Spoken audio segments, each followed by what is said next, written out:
अब मेन चाहिँ distance meditation programme चाहिँ सरले बोधिज्ञान भन्थेको कृपा र उहाँकै देनबाट हामीले आजभन्दा मार्च चैत्र 19 गतेदेखि सायद गते ठ्याक्क नभए पनि सुरु गर्नुभएको हो।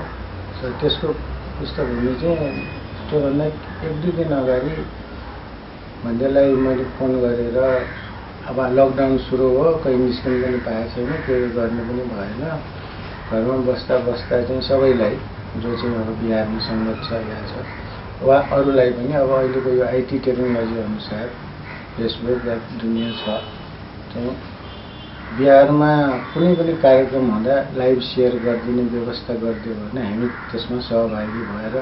अलिकति मन पनि बस्छ, सहभागिता भए जस्तो पनि हुन्छ बिहारै जान नसके पनि। र अरू चाहिँ डिसएपोइन्टमेन्टहरू लकडाउनबाट आएकाहरूलाई सहनलाई के हुन्छ कि भनेर यतिकै बाहिर कुरा चाहिँ भएको हो। भन्जेले हुन्छ म के गर्न सक्छु भनेर उहाँले चाहिँ पहिला बिहारमा भएको कार्यक्रमहरू फेसबुकमा त राखिराख्नुहुन्थ्यो। म चाहिँ पर्सनली फेसबुक त्यति चलाउने मान्छे होइन, तर म श्रीमती अरू मार्फत हिजो यस्तो भएर रहेछ बिहारमा कठिनदान या अनेक कार्यक्रमको ढिलै भए पनि हामी हेर्न पाउँथ्यौँ। अब त्यसपछि उहाँले हुन्छ भनेर उहाँले चाहिँ यो डिस्टेन्स मेडिटेसनै किन नगर्ने भनेर उहाँले सुरु गर्नुभयो। त्यसमा हामीले चाहिँ अब टेक्निकली त अब त्यहाँ अर्को एकजना भाइको नाम लिनुभएको थियो मैले बिर्सेँ, जो सपोर्ट गर्ने यो सबै मिलाउने चमनजीले गर्नुभयो। म फेस त देखाएको छु तर त्यति उहाँसँग भेटघाट छैन। अनि अरू कुनै फाइनेन्सियली जस्तो अब इन्टरनेटको कुनै त्यस्तो छ भने हामीले सक्ने गरौँ, अरूले पनि गरे होला भनेर उहाँलाई चाहिँ मैले अनुरोध गरेँ हो। त्यसबाट उहाँले सुरु गर्नुभयो। सुरु गरेर अब हामी पनि सिक्न बसेँ साँझ 7:30 बजे एभ्रिडे होइन। अब पहिलो कुरा त भन्जेलाई एकदम धेरै धन्यवाद कि यस्तो बेला हामीलाई कमसेकम मन राख्नलाई प्लस एउटा राम्रो अभ्यास गर्ने मौका यो अनलाइन मार्फत हामीलाई प्राप्त भयो। अब म चाहिँ पर्सनली पहिले ध्यान शिविर यता बसेको मान्छे होइन, मतलब पहिला अभ्यास छैन। त्यही भएर अहिले पनि आजको दिनसम्म पनि म एकदम प्रयासरत छु सिक्नलाई। अब गाह्रो त अब मलाई गाह्रो भयो होला, अरूलाई सजिलो भयो अब आफ्नो पर्सनल होइन। तर अहिलेसम्मको उपलब्धि यदि मलाई कसैले छोटकरीमा सोध्यो भने के सिक्यो त, ध्यान सिक्यो कि सिकेन भन्यो भने ध्यानै बस्न चाहिँ के भन्छ कसरी बस्ने रहेछ भने मेथड त्यो चाहिँ थाहा भयो। यसरी बस्नुपर्ने रहेछ, यसको कम्पोनेन्ट्सहरू यो रहेछ भन्जेले निर्देशन दिनुभएको छ। अब त्यसपछि त्यसभन्दा पनि ठुलो चाहिँ सङ्गनायक भन्थे, ज्ञानप्रमित सर्वे भन्थेको चाहिँ पुरानो धर्म देशनाहरू पनि भन्थ्यो हरेक बुधबार त्यसरी राखिदिनुहुन्थ्यो। त्यसै अब मानिएको महर्षि साधुको उहाँले ट्रान्सलेट गरेको विदेशको धर्म देशनाहरू पनि त्यसमा राखिदिनुहुन्थ्यो। त्यसमा यस्तो भन्थ्योले चाहिँ देश विदेशमा यस्तो चाहिँ धर्म देशना भएको रहेछ, उहाँ यति मतलब ऊ रहेछ भन्ने पनि त्यो नबुझ्यो भने जानकारी चाहिँ भयो। किनभने बस्दा त्यो सुनिराख्यो होइन। त्यसमा अब साँच्चै मैले भन्दा चाहिँ सबै मैले बुझ्दैन। सायद म परिचित शिक्षा नलिएकोले त्यो जुन शब्दहरू त्यसमा चाहिँ जस्तो चाहिँ धातु, पृथ्वी, दुनियाँहरू छ त्यो चाहिँ मैले ठ्याक्क म चाहिँ बुझ्दिनँ। म फ्रेङ्कली भन्नु के बुझे जस्तो पनि लाग्छ। अब मैले परिचित क्लास लिएको छैन, नलिएकोले त्यो चाहिँ एकदम टिपिकल त्यो परिचित क्लास या त्यो स्मृति विपसनाको चाहिँ ऊहरू चाहिँ त्यति बुझेको छैन। तर अब ध्यानमा बस्दा अब त्यो सुने, कहिले बुझे पनि नबुझे पनि ध्यान अभ्यास त गरिराख्नु भनेर भन्थ्यो। मनमा जे आए पनि जस्तो आए पनि त्यसलाई अब भाविता गर्नुपर्छ भनेर उहाँले निर्देशन दिइराख्नुहुन्थ्यो। आजको दिनसम्म पनि त्यही छ। र मलाई लाग्छ अब कतिपय विदेशमा बसेका अब हामीले चिन्जानका 2-4जनालाई पनि हामीले सेयर गर्यौँ। यहाँ पनि सेयर भएको छ फ्यामिली एन्ड फ्रेन्ड्समा। कतिपय त्यसमा दैनिक सहभागी पनि भइराखेका छन्। समग्रमा भन्ने हो भने बोधिज्ञान भन्नेको प्रति ठुलो धन्यवाद सहित यो कार्यक्रम आजको दिनसम्म झन्डै 300 डेज पुग्न लाग्यो, अलिकति लाग्यो, 300 दिन पुग्न लाग्यो होला, चलिरहेछ र हामी पनि सिक्नलाई त्यसबाट फाइदा लिनलाई प्रयासरत छु। उहाँलाई एकदम अब समग्रमा हामी 3 जनाको चाहिँ एक थरी छ, कान्छी बुहारीको अर्को छ। कान्छी बुहारी चाहिँ पहिला विपसनामा शिविरमा बसेर आइसकेकोले उसलाई एकदम मैले हेर्दा नि ऊ चाहिँ त्यसमा हराइहाल्छ। अघि नै मैले भने ध्यानमा हराउँछ भनेको उसलाई अभ्यास धेरै राम्रो भइसक्यो। तर हामी 3 जनाको चाहिँ यदि मोरलेस एकै थरीको अनुभव के छ भने हामी कहिले कहिले एकदम कुनै दिन हामी एकदम एकाग्रता आए जस्तो पनि लाग्छ, सिके जस्तो पनि लाग्छ, भलै त्यो 10 मिनट किन नहोस्, 15 मिनट किन नहोस्। अनि कहिले कहिले कुनै दिन चाहिँ पटक्कै गाह्रो भए जस्तो एउटा त्यो भयो। दोस्रो चाहिँ अब भन्दैले नै भन्नुभए अनुसार त्यो वेदनाहरू भनेर उहाँले भन्नुहुन्छ, त्यो खुट्टा दुखे जस्तो हुने, यहाँ चिलाए जस्तो हुने, यहाँ घोचे जस्तो हुने, यो चाहिँ एकदमै छ, अहिले पनि छ। मेरो आफ्नै अनुभव छ, उसको आफ्नै छ, उहाँको आफ्नै छ। जस्तो कहिले यहाँ यो पोले जस्तो हुने मैले सेयर पनि गरेको छु त्यसमा। अनि त्यसलाई चाहिँ भाइभिता गरेर बस्नु भन्ने उहाँ निर्देशन छ। कहिले त्यो गर्दा कोसिस गर्दा हुन्छ, कहिले चाहिँ अब मेरो कुरा गर्ने हो भने मेरो खुट्टा चाहिँ त्यो करेन्ट लागे जस्तो हुने बस्दा बस्दा, त्यो चाहिँ जति गरे पनि म सक्दिनँ। एकछिन त्यसमा प्रयास गर्छु एकचोटि उठ्नै पर्छ। अनि भन्नेले पनि त्यस्तो साह्रै भयो भने उठ्नु, अलिकति घुम्नु या यता गर्नु, फेरि बस्नु भन्नुभएको छ। त्यो चाहिँ कहिले हुन्छ कहिले हुँदैन। अब अर्को अनुभव चाहिँ यदि साँचो भन्यो भने जस्तो अलिकति बसिराख्दाखेरि जुन मनमा विभिन्न कुराहरू आउँछ, पोजिटिभ नेगेटिभ। पोजिटिभ आउँदा त त्यो भएन, नेगेटिभ आउँदाखेरि चाहिँ त्यसैमा अब भागिता गर्नु भन्ने हाम्रो ऊ छ, निर्देशन छ। गर्दा कहिले कहिले चाहिँ त्यसले डिस्टर्ब, कहिले कहिले साँच्चै सानोतिनो अब अहिले थाहा भयो त्यो क्लेशहरू भन्छ, त्यो क्लेशहरू चाहिँ हराएको त होइन, तर त्यो बढेर नगएको। कहिले कहिले हामी हुन्छ नि कसैप्रति यदि नेगेटिभ भावना छ भने हामी कहिले सम्झिँदा त्यो मल्टिप्लाई हुँदै जान्छ। त्यही भएर मान्छेहरू चरम सीमामा पनि पुग्छ होला। तर यो ध्यानमा बसेर गर्दाखेरि त्यसलाई चाहिँ अलि न्युट्रलाइज गर्ने सायद अलिकति त्यो हाम्रो मन गएको छ कि भनेको स्वभाव परिवर्तन कसैप्रति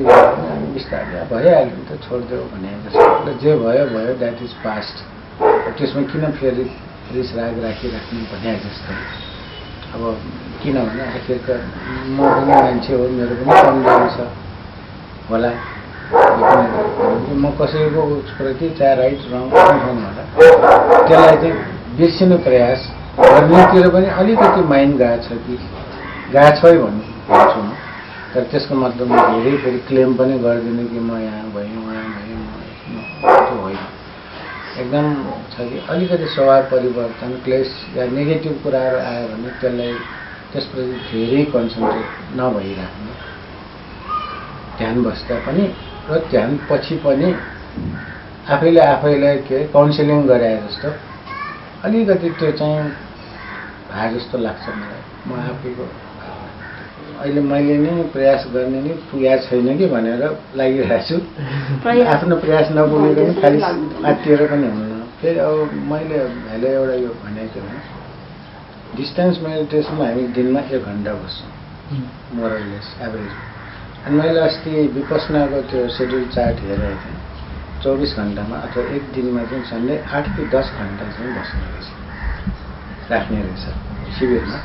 चाहे त्यो विशान्ति विहार होस्, ध्यान केन्द्र होस् या उता होइन, मोरलेस त्यो मैले एउटा स्ट्यान्डर्ड चार्टर हेरेको थिएँ। अनि मैले के लाग्यो भने अब मैले त्यो 300 दिन बसे पनि जम्मा 300 घन्टा मात्रै बसेको छु भन्दाखेरि शिविरको हिसाबले त जम्मा 2टा शिविर भयो झन्डै होइन। भन्दा मैले पुगेको छैन। म त लग्जरी यो प्र्याक्टिस भयो कि एक हिसाबले। घरमा चाहिँ म अलिकति बसेर पनि उठेर गयो होइन, अन्त प्र्याक्टिस एट लग्जरी जस्तो पनि भयो। त्यसले गर्दाखेरि हुनसक्छ मेरो प्रयासमै कमी या हाम्रोमै मोरलेस अब हुन्छ नि घरमा अब बसिरहेको छु हुनसक्छ माथि के आवाज आयो किचनमा के आवाज आयो या कोही के भयो भने आफूलाई ल माथि के भयो या त्यहाँ केही किचनमा केही चिज चाहिँ बिग्रिरहेछ कि भन्दाखेरि त्यो डाइभर्सन पनि हो लग्जरी पनि भयो हामीलाई लग्जरी यो भयो कि हामी तुरुन्त उठेर हेर्न जानु पाउने भयो शिविरमा भएको भए अब एकचोटि ज्ञानमुनि भनिदिएको सम्बोधनमा मलाई अहिले चाहिँ एउटा फिल चाहिँ के भएको छ भने ज्ञानमुनि भनिदिएको हामीले धेरै धर्म देशहरू नेसनल इन्टरनेसनल मैले उहाँको धेरै गर्नु पाएको थिएँ तर त्यो मिस गराएको छु भन्ने त्यसमा मलाई चाहिँ अलिकति फिल भएको छ कि मैले उहाँले शिविर राख्नु हुँदाखेरि किन बसिएन चिनी गुरुमाले मलाई पटक भन्नुभएको थियो र तिमी अब यसपालि भन्जेले नै राख्दै हुनुहुन्छ भने उहाँको नेतृत्वमा कहिले विशान्ति बिहारमा जस्तो उहाँको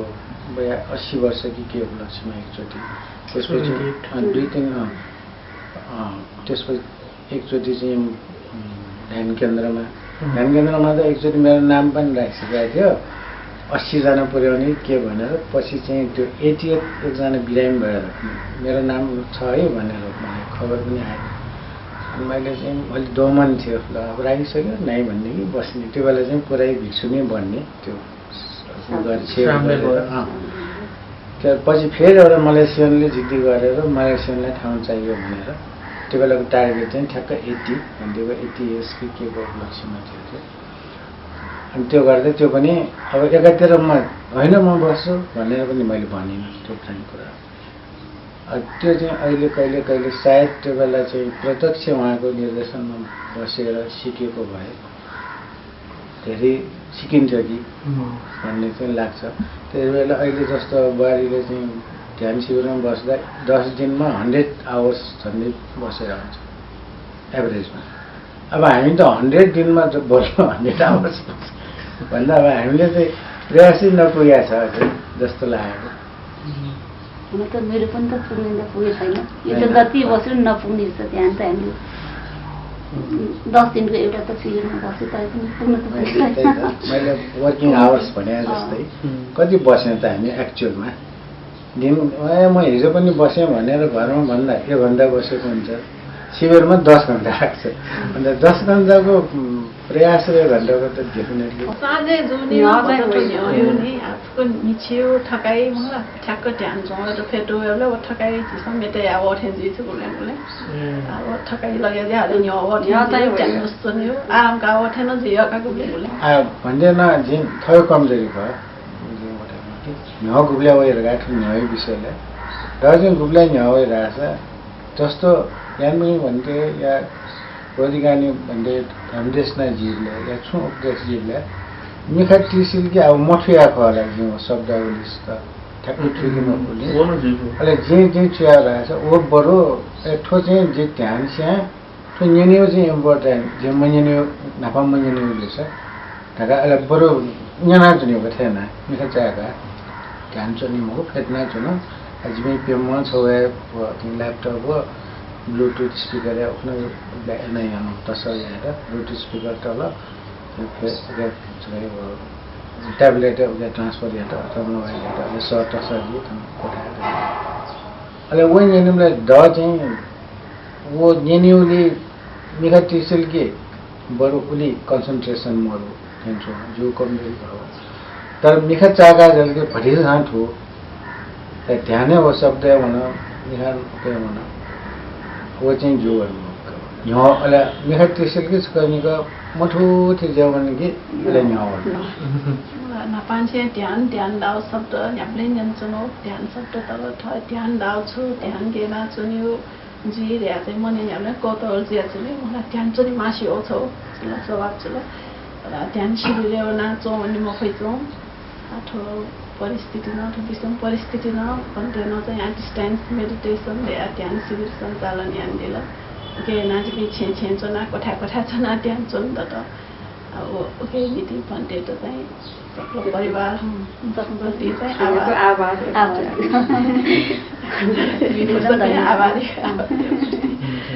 नसाजी बिना अगले गुरुमाना बोले ध्यान चंद वाट आसान अच्छे परिस्थिति व्यवहार अलचे जाते वन मफैसों दिल्ली नेसा 6 जना 1 घंटा आसान ध्यान दाउँछु गेना चल्यो यो ल छौ तरिकाला ठुलो शिला बालको मस निसा प्रयास यान्चनहरु कोशिश क्वाटके मफुनिसा यान्चनहरुका प्रयास भन्दैन अधिष्ठान या माता विजय पत्ता अधिष्ठान चाहिँ मर्निका मेरो चाहिँ स्वभाव चेन्ज विषयले चाहिँ आठो ध्यान याना आठ लकडाउन से परिवार जना पाठ बुद्ध पूजा पाठ परित्राण पाठ सुथे बनी ज्याचौँदो आफन्ते धर्म देशना पिन्यम चलाउँदो ध्यान सुनाउने याना स्वभाव अवश्य न बदले जो जे छौँ 50 नापासिके धैर्य या शक्ति आठो लकडाउन डालो कोरोना डालो मनलाई विचलित दुनी फुक्स्यान छुजी केजी का आधा यो लक्ष्य ज्ञानी तर पाठ याना ध्यान याना चाहिँ योको भरोसा बियोका चित साथ विनम्र अनुरोध भन्दैन जुन ध्यान मेथड एप्रोच विषयले जीवित यहाँ पिनो लागि जस्तो हामी परिता छुले कन्सन्ट्रेसन बम लापिन्छ लागि सो चाहिँ खोला डिस्टेंस मेडिटेसन भन्दैन फक्को याने भिजन जाउँदो जो हिसाबमा ओके कमी सुन्दर चाहिँ आउँछौँ त जे नाचा ढाके नवे ढाके चुहारे जस्तो भन्दैन छोड्यो सुना थिएन चो नेरेट हेर्न भिजाइ ओला धनदेश नै ख चाहे धर्मचक्र प्रवर्तन विषय आएको जीवित आमेस्ट बिन्दु चाहिँ छौ अप्पो विषय छ त त्यसलाई नहोनी साधन बरु भन्दै एकदमै बौद्धिक रूपमा उच्च स्तरले खेम बिजाय ढुङ्गुले जीवित हामी त छौ यो न्यू टपिक विषयले भन्दै हो शब्द सुयो नरेसनमा कि भन्दैन बने विजय वना छौ मौका लख शिवबिन्द सर्वसेके बिन्द तर जिम्मेदारी छौ जस्तो चाहे हो धम्पति जीवमा चाहे छौँ विषयले छौँ छौ या न्यू सब विषय वस्तु उके चाहिँ झिमसँग थियो हिसाब जस्तो झिसँग बुद्ध पूजा परित्राण यज्ञलाई भन्दैसँग छौ या न्यू विषय वस्तु काइने ठाउँ चाहिँ ठो विषयले आसु मृत्यु जो छ मृत्यु बारे मृत्यु रहेको छु संस्कार छु अथवा जन्मदिन जो छ सुस्वास्थ्य आदि इत्यादि या मेरो चाहिँ आज दैनिक जीवन गृहस्थ जीवन विषय वस्तु यहाँ भन्दैन थयो शब्द थयो भाषा चाहिँ फल्ना मेसो कोटलाई या माल फल्ना मेसँग चुनाव बिजाउ चोया बिजाउ या फल्ना मेसँग ज्ञान बुद्धि भन्दैन ठोजिने थन थेना धै बिजाउ एक्सप्लेन या हिसाबमा या स झिमसँग अझै ठुइला त्यही विनम्र अनुरोध दिन हजार नि परिधि शिक्षा जिमसँग म कहिले जे आना किताब म बनाऊ म को तर जो एक कमजोरी जिमसँग अझ न क्वाटुका चाहिँ किताब बना किताब दो हरेक बिहारे उनले भन्दै गुरुमा कृष्ण छुए किताब छ छुपे संगत जुपे दगा दगा किताब जना न होइको ओ म जन्म हो म हो जिगे चाङ चाङे दो तर योको पटक चाहिँ लकडाउन बिलेन योको बन्यो कोसिस याना हामीलाई जुन चाहिँ म ठो चाहिँ गुरु निर्देशन अनेक चुनाव श्रेणी लिएर थिला जस्तो चाहिँ क्लासे बना बन्यो हो ठसम बन्यो पानी एजा जुन चाहिँ 8औं गने अब कम्प्लेक्स धम्पतिमा मेरो छुना जिमा धर्मचक्र प्रवर्तन या मेरो विषयले जिमा अहिले हाना छौ बेजी राखे छिसम बनिले अब अपना ट्रान्सलेटेड जी एजीले भाषागत रूपमा न हटिसा ठाकु द ठाकु गाना यही अब छौ भन्दै त मैं छौ चाहिँ भन्दैन थन छे पाखे प्रेरणा दु डिस्टेंस मेडिटेसन सञ्चालन या त चाहिँ बिजा चाहिँ छौ मैं छौ मायो जु मामुरु चाहिँ उले चाहिँ 6 महिना तक छे पनि तिथि याखन 7 महिना ठ्याक्क लकडाउन छ ल अनि पनि तिथि या म खनी चाहिँ भन्दै त अनुरोध यामा भन्दै अनलाइन सा या जिला या मखन डाले सिके मन सुख मन त आज बिना छेवनी मख मला भन्दै बिना बिजा खमन त सूर्य लकडाउन एकदमै करन अनलाइन सा या जिला या भन्दै त अनुरोध याना अहिले भन्दै न जिउ र या चाहिँ अहिले अनलाइन जिमसँग चाहिँ मायो 7 महिना यो किने तिथि चाहिँ अनलाइन बुटु पूजा पाठ परित्राण पाठ चुलो ले जो बोले चाहिँ आज भी यहाँ मस्त फुको थै थै छे छे न दाइ पौल पनि छे मा छे न थ छे थ अनजना सकले टिभी तया अनलाइन चुलो वना छौ सुरुवात अहिले सुरुवात चाहिँ अनोजु ख भन्थे अहिले भन्दैन चाहिँ उके जी प्रेरणा काया चाहिँ थे सूर्य नो या चाहिँ डिस्टेंस मेडिटेसन में चाहिँ यहाँले लोहंका विजयका ठेकिन जो या तीर्थलक्ष्मी तुलाडरियो चाहिँ थे बाकी परिवार बाकी चाहिँ प्रेरणा काया थे या नो या खास अनलाइन चाहिँ वो जा चाहिँ आ अनलिपा जिन्छ अनलिपा चाहिँ हामीले कोही याद हुँदैन अनलाइन पाठ पूजा सारा छन् अहिले छिसन्छ न अहिले ल्यापटप तल जुम या अथवा फुका चाहिँ अहिले भन्दै पनि कमसेकम खुवान सोधे त शब्द नै निन्दा त अथवा धर्मदेश नै निन्दा त पाठ परिधान निन्दा त छौ चाहिँ वना छौ सुरुवाती कारण सुरुवात चाहिँ वेक भन्दैन सुरुवात भन्दैन यान बिजा अनलाइन चाहिँ